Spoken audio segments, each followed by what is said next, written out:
Hello, my dear students. Today I got a request to give some of the summary for Unit 1 in Physics. So let's start. The first lesson we have in Unit 1 is about physical quantities and measurements. In this lesson you need to measure three things. The ruler. The trick with the ruler is that they're going to give you an object that is already measured by a ruler, and they need you to calculate that measurement. So the most important thing is to look at the increments. So I have 4 small dashes between 2 and 3, where each one is representing 0.2. So starting after 2, there's 2.2, 2.4, 2.6, 2.8, and then 3. If I'm not so sure how much does each increment be equal to, so I have 5 increments, and from 2 to 3 that's 1 difference in 1. So I'll just divide by the number of increments. So from 2 to 3 that's 1, divide by 5, it's 0.2. So each increment is with 0.2. As per this ruler, the object started at 2.8, ended at 4.8, so my length is 4.8 minus 2.8 equals 2 centimeters. Second part is the measuring cylinder. Here they usually like to do the experiment of displacement, where they're going to get you a beaker filled with water. You need to also know how to get the number from the increments. If it started at 90, 4 increments in between, and then 100. This means that each one is equal to 2. So here it stopped at 94. When I add an object, it reached 100. So the new volume is 100. So what's the volume of the object? I'll just do 100 minus 94, which is equal to 6 milliliters or 6 centimeter cube. Third thing we need to know is time. Here we're going to use a stopwatch. You have to know how to read from a stopwatch.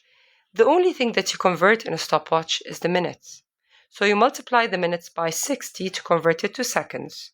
As for the next part, the seconds and the 1 over 100 second, you just put it as it is. So 2 times 60 to convert minutes to seconds, and then plus 10.31. So that's going to give me 130.31 seconds. The end time, same thing, 4 times 60, and I'll take the second and 1 over 100 second down as it is. So to calculate the difference in time, as usual, last minus initial, so 290.10 minus 130.31. Okay, next we have motion. In motion, we have 2 parts that we need to be aware of. The first part is the equations. We have 3 equations that we've taken in the lesson of motion. Speed is distance over time, and I've shown you the magic triangle here. If my distance is in meter, time is in second, then speed will be in meters per second. If my distance is in kilometers, time is in hour, then my speed will be in kilometer per hour. Same thing for velocity. And as you recall, velocity is nothing but speed with direction. So velocity will be displacement over time. If displacement is in kilometer, time is in hour, then velocity is kilometer per hour. If displacement is in meters, time is in seconds, velocity is in meters per second. Third, we have acceleration. Acceleration is velocity over time. So if velocity is in meter per second, time will be in second, then acceleration should be in meters per second squared. If velocity is in kilometer per hour, time is in hour, acceleration should be in kilometer per hour squared. The 3 blue equations that I've written under are nothing but an interpretation of this graph. So let me just do one of them and you would understand the rest. If I want to get the speed, then distance and time are over each other, so speed will be distance over time. If I want to get the distance, speed and time are next to each other, so I'll just multiply. So if they're next to each other, I multiply. If they're above each other, I divide.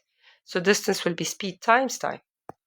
If I want to get time, so I have distance up, speed down, so time will be distance over speed. Okay? Now let's look at the 2 graphs, which is the second part of this lesson. We have 2 kinds of graphs. We have the graph for distance time and the graph for velocity time.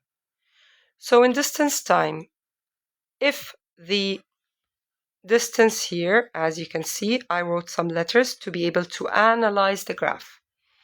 As the distance is increasing, time is increasing in part A. So this is constant speed. In part B, the distance as if a car was moving and then it stopped at a certain distance. It stopped, so you were driving from home to school, and then you stopped at school, which was, let's say, 20 kilometers from your house. So you stopped there. Time is passing. As you can see, time is passing, but the distance hasn't changed. So B is rest or stationary. C, again, now the distance is increasing with time, so this is also constant speed. But if you were asked which one has a higher constant speed, so the overall speed is more, then it's C. Why? Because it's more than A since the slope is steeper. For part D, again, distance isn't changing, so it's at rest or stationary, and part E, constant speed. It's going downwards. Why isn't it decelerating? No, this is also constant speed. In distance time graph, we always consider 0 as home. So this is going down, back to home. So we say that this person is going back. Here, if they want me to if they gave me time, for example, at this time, what's the distance? I'll just use my ruler, get where it stops, find the distance from there, and I'll get the distance from the graph. Similar thing, if they give you the distance, the ruler, and you find the time from the graph.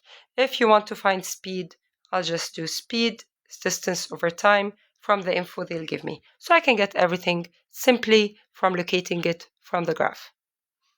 The other graph I have is the velocity time graph. Here, as you can see, this person at A is speeding up, velocity is increasing, as time is increasing. So speeding up with time, that's acceleration. In B, he is at a specific velocity. Is he stopping? No, he's moving, but at a specific velocity. So here we say that it's a constant speed. C, he's accelerating again, and like we said before, slope is steeper, so this is a higher acceleration than A. D, again, constant speed. E, the velocity is decreasing, so this person is decelerating. And F is at 0, and only at 0 in the velocity time graph is the person or the car at rest. Only when they're at 0. Okay? Here, if they gave me the velocity and they asked for the time, I can get it from the graph. Time and they want velocity, I'll get it from the graph. Time and they want acceleration, I'll use the equation. Acceleration is velocity over time. Time and they want the distance, no. This one, you cannot just use the equation, you have to get the area under the graph. How do I get the area under the graph? I have two basic shapes. Of course, there are more. We can get trapezoids and stuff, but these are the simplest. I have a triangle or a rectangle. Triangle, the equation for it is half base times height. Rectangle, base times height. So if I have a shape like this one, how do I get the distance for this graph? This is my graph, and they want me to know until this point from the start, what's the total distance. I will not say, oh, okay, that's my speed. My speed here is 20 kilometers per hour, and my time here is 15 hours. Then I'll just do distance is speed times time, 20 times 15, that's the answer. This is absolutely wrong. If I want to get the distance from a speed time graph, I'll have to use the equation, whether triangle or rectangle, for each, and then add them all together. If the image is not making sense, then break it up into triangles and rectangles. Next, we took mass, weight, and density. And here we have two rules. Weight is mass times gravity, where weight is in Newton, mass must be in kilograms. If you get the mass in gram, convert it to kilogram. Newton does not take except kilograms. Gravity is in meters per second squared. The second rule I have in this lesson is density is mass over volume, where if the mass is in kilogram and the volume is in meter cube, then my density will be in kilogram per meter cube. If the mass is in grams and the volume is in centimeter cube, then the density will be in grams per centimeter cube. Next, if you find any question that says the word free fall, or falling freely, or vacuum, immediately you should know that the acceleration or gravity is not changing. So if they told you that the acceleration of free fall is 2.3 meters per second squared, and then they said, okay, the person went higher, went lower, what's the new acceleration? It stays as it is. If they mentioned that it's free fall or vacuum, acceleration of free fall does not change. On Earth, it's 9.8 meters per second squared. Going back to density, if I want to compare density of an object that I put inside a fluid, if the density of the object is more than the density of the fluid, such as A, it will sink.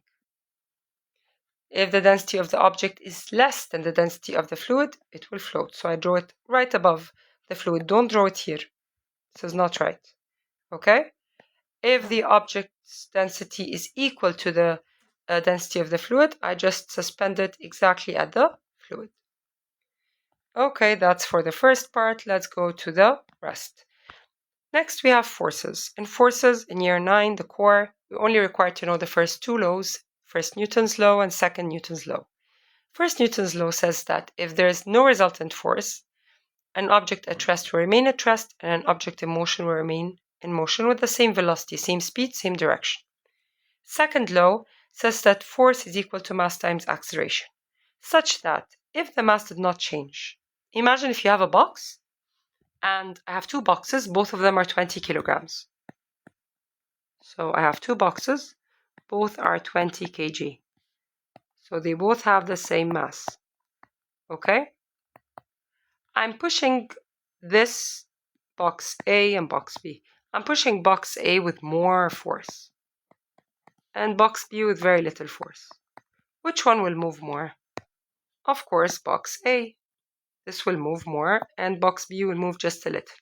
So if the mass is the same, when I increase the force, the acceleration will increase. On the other hand, if I have different kind of mass, so let's say box A is, 60 kilograms, and box B is 20, and I give them both the same kind of force. So I did the same force here as I did here, exactly equal kind of force. Which one is going to move easier? Of course, the lighter one is going to move more. The heavier one is going to move less. So if the force is constant, but the mass is more, then the acceleration will be less. Next, we have Hooke's law. And in Hooke's law, we have a couple of things to consider.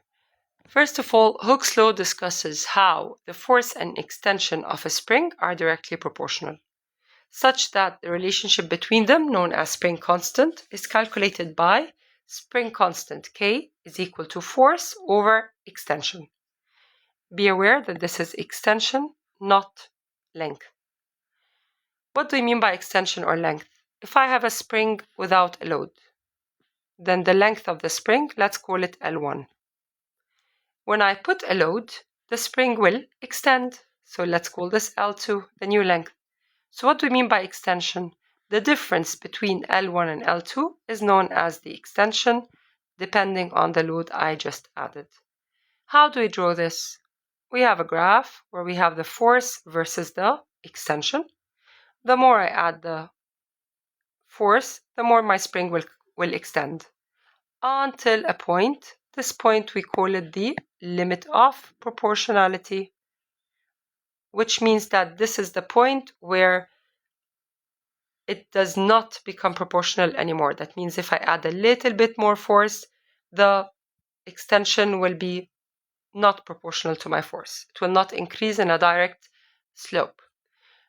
So from 0 up till the limit of proportionality, this is where Hooke's law applies. Anything after that does not apply to Hooke's law. Why? Because Hooke's law says that force and the extension are directly proportional, straight line. So this is the elastic equation. After the limit of proportionality, the spring, when I add even heavier load, if I remove this load, it will not go back to its original shape. So now it's not perfectly elastic anymore. Hooke's law does not apply anymore, And at a certain point, if I add even more and more force, my spring will break, which is known as fracture. Okay?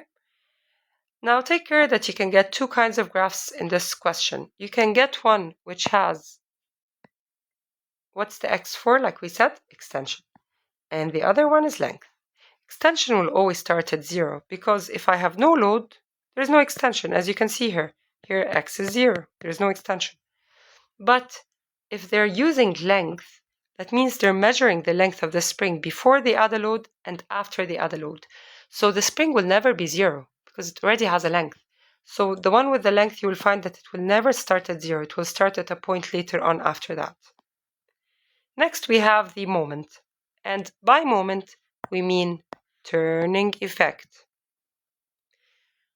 For a moment, the equation for a moment is moment equals force times distance, such that force is in Newton, distance is in meter, so moment is in Newton meter. If I have a lever or any kind of seesaw or so on, balanced in the middle by a pivot, I will have a force on the left side, a force on the right side, far away from the pivot with a certain perpendicular distance. Before I start, I just want to remind you that the directions are important. With moment, we don't say up, down, left, right. We say clockwise or anti-clockwise. Now, if the question is asking me to find the moment, I'll just say, okay, how much, for example, he wants to find the moment on the right side. So he will give me the force, he will give me the distance, and all I need to do is do moment equals force times distance. What if they give me the two sides and tell me that he wants them to be at equilibrium? Equilibrium means that both sides should be equal. So moment on the left should be equal to moment on the right. So force times distance on the left should be equal to the force times distance on the right. How does this question come? They can give you, for example, 3 of them. I can give you all 3 and ask you to get the fourth. So if I tell you, for example, that my force is 2 Newton and that my distance is 3 meters and that F2 is, I don't know, 1 Newton, and I ask you to get D2. So you're going to say, okay, so 2 times 3 is equal to 1 times D, because I don't know D2, I want to get it. So D2 will be equal to 2 times 3 is 6 over 1, so that's 6 meters. Okay, you got it? So if they tell you it's at equilibrium, this is all you need to do. And then if they ask you to compare, if it's not at equilibrium and they ask you to compare the moment of both sides, let's say if they gave you F1 here is 5 Newton and the distance is 2 meters. And on the other side, it's 6 Newton and the distance is, let's say, 1 meter. So the moment on the right side will be 6 times 1, which is 6 Newton meter, clockwise. And on the left, it's going to be 5 times 2, which is 10 Newton meter, anti-clockwise. So who's going to win? The one on the left. If I ask you what's the resultant moment, you're going to say the resultant moment is the difference between them, and the one that is more is going to win. So that's 4 Newton meter, anti-clockwise. Okay. Last part is the friction. And for friction, we have for solids or fluids. Of course, you know that fluid means liquid or gas. Now, for solid, we have 3 kinds of friction. Static friction is when I'm pushing an object, but it does not move. So I'm applying a force, but it's not moving. This is known as static friction. Sliding friction, if you have an object with a wide base, like a box, for instance, and you're sliding it across the floor, so this will have a lot of friction. It will move, but there will be a lot of friction acting on it, and this is known as sliding friction. Rolling friction is when I have a sphere or a ball, and I'm sliding it on a floor. It has less surface area, so it will have friction, but it's not as big as the sliding friction. On the other hand, if I have a fluid, the friction in fluid is known as drag. So the friction in fluid is known as drag. In fluids, we have two kinds of drags, air resistance and water resistance. Air resistance, what will make the drag, the friction in air resistance, more? If I increase the speed, so imagine you're riding a bike and you're going faster, you'll find that the air is hitting your face a bit more. So if you increase the speed, drag will be more. If you increase the density of the air, if the air is more dense, drag will be more. If the shape, such as when we're falling with a parachute versus falling alone, the bigger the surface area, the more the air resistance. Same for water resistance. Imagine swimming. The faster you go, the more air is trying to oppose your direction. So if I increase the speed in water, the drag will increase. If the water is more viscous, it's heavier, it's more dense, then drag will be more. If the surface area of the object that is swimming in the water is bigger with a larger surface area, drag will be more. Last thing is center of gravity. Center of gravity can be known for a regular shape or an irregular shape. For regular shape, we'll simply measure to find. If it's a circle, I'll just find the radius of it. If it's a rectangle or a square, just connect the corners, and where they intersect will be the center of gravity. If it's a triangle, I'll just do half of each length, and then I will connect each corner with that half length of the side, corner with half length of the side, corner with half length of the side, and where they meet will be my center of gravity. If it's an irregular shape, I have a few steps. First, I'll put some holes in the corner of my lamina, or my irregular shape. Second step is that I'll hang this corner on a clamp stand, and then I'll connect a thread to it and leave it hanging vertically down. Wait for them all to rest. And then I'll draw with a ruler and a pencil a line with the thread that is vertically down. And then I'll remove it from the clamp stand, repeat again from different corners. In the end, if this is the shape I have, I'll find that from every corner I'll have something like that. So the place where they intersect will be my center of gravity. Finally, for more stability, I need to have two things. I need to have a lower center of gravity and a wider base. So if I have two objects, one the center of gravity is here, one the center of gravity is here, then this is more stable. If I flip this, if the center of gravity is here versus center of gravity is here, then this, of course, will win. Which one from A, B, C, D is the most stable? This one, because it has the lowest center of gravity and the widest base. I hope this was helpful. I reviewed some of the lessons. I know we still have pressure and measuring the resultant force in Unit 1, but I wanted to help with a summary for this lesson, so I hope it was useful. Have a good day.